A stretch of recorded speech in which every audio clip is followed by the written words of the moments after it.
Hello, good morning সবাইকে। কেমন আছো? আশা করি তোমরা খুব ভালো আছো।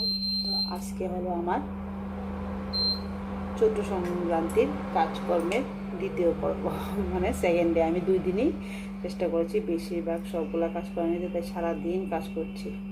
তো ঘুম থেকে উঠেছি প্রায় 6টা, এখন ঘড়িতে বাজছে প্রায় 7:30টার মতো। তো চাটা খাওয়া হয়ে গেছে, বাসি কাজ বলতে ঘরটর ঝাড়টার দেওয়া এগুলি হয়ে গেছে। চাটা খেয়ে এখন ভাতের জল গরম হয়ে গেছে, এখন দেখো চাল দিতে যাচ্ছি। আর আজকে রান্না হবে আমাদের বাড়িতে, এই দেখো চিকেন এনেছি, এগুলি রান্না করব। তারপর কিছু কাপড় চোপড় আছে, সেগুলি ধুবো। তারপর আজকের কাজ হচ্ছে গিয়ে রান্নাঘরটা পুরোটা ক্লিন করা, কারণ কালকে শুক্রবার, এমনিতে আমরা রান্নাঘর পরিষ্কার করি, বৃহস্পতিবার দিন পরিষ্কার করি, শুক্রবার নিরামিষ খাই। তো সেহেতু আজকে যেহেতু পরিষ্কার করতে হবে, তো পুরো একদম সংক্রান্তিটা করে ফেলবো। তারপর তো আবার 2 দিন পর আবার করতে হবে, কেননা 2 দিন আমাদের চৈত্র পরবে, 2 দিন আমরা নিরামিষ খাই, আর পয়লা বৈশাখের দিন আমরা আমিষ খাই, মাছ মাংস যে যার সাধ্য মতো লাগে খায়। তো আজকের ভিডিওতে মানে আজকে সারাটা দিন কী করবো একটু একটু করে তোমাদের সাথে শেয়ার করবো। আমি জানি কাজকর্মের চাপে বেশি ভিডিও করতে পারবো না, যতটুকু পারবো তোমাদের সাথে শেয়ার করবো।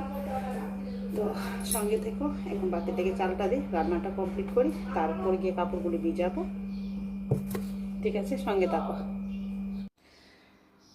দেখো ঘর তো একদম ক্লিনই আছে, ঘরটা একটু মুছবো আবার। আর এদিকে দেখো বাথরুমে এই যে কত কাপড় চোপড়, এই যে আজকে অবশ্য পর্দা টর্দা এগুলি বেশি ভারী না, হালকা পাতলা, এগুলি ভিজাবো এখন।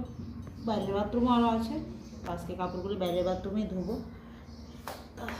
এগুলি আগে গিয়ে ভিজাই, প্রায় 2-3 বালতি হয়ে যাবে। এগুলি গিয়ে ভিজাই আগে বাইরের বাথরুমে, আজকে কাপড়গুলো ধোবো। তারপর রান্নাবান্নাটা ভাতের দেখে চাল দিয়ে এসেছি, ভাতটা হোক, তারপর চিকেনের জন্য মশলাপাতি রেডি করবো। কাপড় এই পাকে কাপড়গুলি ভিজে তারপর মশলাপাতা রেডি করবো।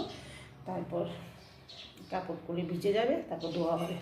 কাপড়টা ভিজলে ধুতে ভালো হয়, ময়লাটা কেটে যায়। এই যে সব কাপড় টাপড় ভিজিয়ে রাখলাম এখানে, অনেকটাই সময় হয়ে গিয়েছে। বস্তা কাপড় সব, আর এদিকে চিকেনটাও দেওয়া হয়ে গিয়েছে, চিকেনটা ধুয়ে রাখলাম। এখন বসে বসে মশলাগুলি মরিচ আদা সব করে নেব, আর স্প্যাটারের মধ্যে আম দেওয়া হবে। তো এদিকে রমি, আমার হাজব্যান্ড, আমার ছেলে আর আমার ভাইয়ের মেয়ে যে আসলো আমাদের বাড়িতে বেড়াতে, তো ওদের সবার বাচ্চাদের খাওয়া দাওয়া হয়ে গেল, এখন আমি খেয়ে নিচ্ছি। তো ওদিকে কড়াইতে দেখো চিকেনটা বসিয়ে রেখেছি, আর ঝটপট করে তাড়াতাড়ি করে চিকেন, অল্প কিছু চিকেন আমি ভাজি করে তারপর ওদেরকে খাবার দিলাম। তো এই পাখি আমিও খেয়ে নিচ্ছি, আর রমিও খেয়ে ফেলেছে, কিন্তু রমি খেয়েও আমার টেবিলের নিচে বসে আছে, তাই ওকে দেখছিলাম। তো খাওয়া দাওয়া করে তারপর বাকি কাজগুলি করে নেব, একদম সব কিছু ক্লিন করে ফেলবো। এই 2 দিনে আমি সব কাজ কমপ্লিট করার চেষ্টা করেছি। এই দেখো রমি, দেখেছো ভাত খাওয়ার পর ও আবার আমার পাশে বসে থাকবে, শুধু আমি না, আমার হাজব্যান্ড, আমার ছেলে, ও সবার পাশে বসে থাকবে। ওর খাওয়া কিন্তু ওকে আগে দিই আমরা, তারপর আমরা খাই, কিন্তু তারপর ও আমাদের পাশে বসে থাকবে। খুব ভালো লাগে না, কি সুন্দর করে কিউটভাবে বসে থাকে। আর আমার রমিকে তোমাদের কেমন লাগে অবশ্যই কিন্তু একটু কমেন্ট করে বলো। তো ওদিকে চিকেনটা হচ্ছে, আর দেখো কতগুলো বাসন মেজেছি। তো বাসন মাজা শেষ, কাপড় ধোয়া শেষ। কাপড়ে ধুচ্ছিলাম, ধুয়ে ছাদে রোদ্দু দেওয়া, মানে প্রচণ্ড রোদ্দু ছাদে। এখন খেয়ে নেব, খেয়ে ঠান্ডা হব, তারপর ঘরগুলি মুছবো, তারপর রান্নাঘরটা বাকি মোছামুছি সব কাজ মোছা যারা কাজগুলি করবো। তো এখন বাজছে প্রায় ঘড়িতে 1টা। তো দেখি আজকে কয়টার সময় স্নান করি, তোমরা তো সঙ্গে আছো, সঙ্গে থাকবে। তো আমাদের বেডরুম আর আমার ছেলের রুম মুছে টুছে দেখো, রমিকে স্নান করে দিয়েছি, আর আমার ভাইয়ের মেয়েকে মানে আমার ভাইজিকেও স্নান করে দিয়েছি। তো ওরা এখন ঘুমাবে, আর আমি একা একা রান্নাঘরটা পুরো ক্লিন করবো। তো তোমাদেরকে সবটা রান্নাঘর আমি দেখিয়ে দিচ্ছি, সবটাই কিন্তু আমি উপর থেকে নিচ পর্যন্ত একদম পরিষ্কার করবো। তো ঘড়িতে কয়টা বাজে তোমাদেরকে একটু দেখিয়ে দিই। ঘড়িতে কিন্তু বাজছে 2টাতে, দেখি কয়টার সময় কাজ কমপ্লিট হয়।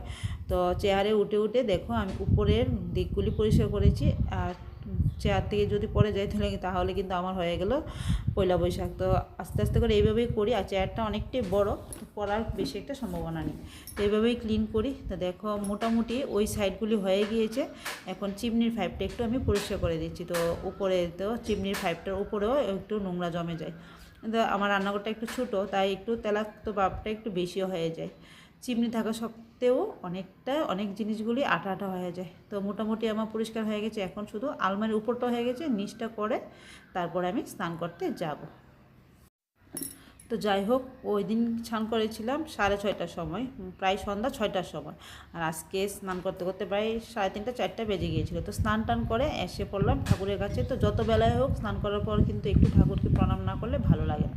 তো ঠাকুরের আসনে ফুল দিয়ে দিলাম, গুরুদেবের নাম একটু স্মরণ করে নিলাম, আর পুরোটা ঘর আমি একটু ধূপ দেখিয়ে দিলাম। আর এদিকে দেখো, ছাদের উপর থেকে যে কাপড়গুলি শুকিয়ে গিয়েছিলো সবগুলি এনে আমি এখানে রেখেছি। আর আজকে বেশি কাপড় ধোয়াটা হয়েছে পর্দা এগুলি, তাই হালকা পাতলা। তো দুপুরে খাওয়ার পর অনেকটাই আকাশটা মেঘলা মেঘলা অন্ধকার করেছে, আর অনেকটা হাওয়া দিচ্ছে। তো ছাদে কিছু পাপুস টাপুস গিয়েছিল, ওগুলি আনতে গেলাম। আর বৃষ্টি কিন্তু হয়নি, শুধু অন্ধকার হয়েছে, অন্য দিক দিয়ে বৃষ্টি হয়ে গিয়েছে।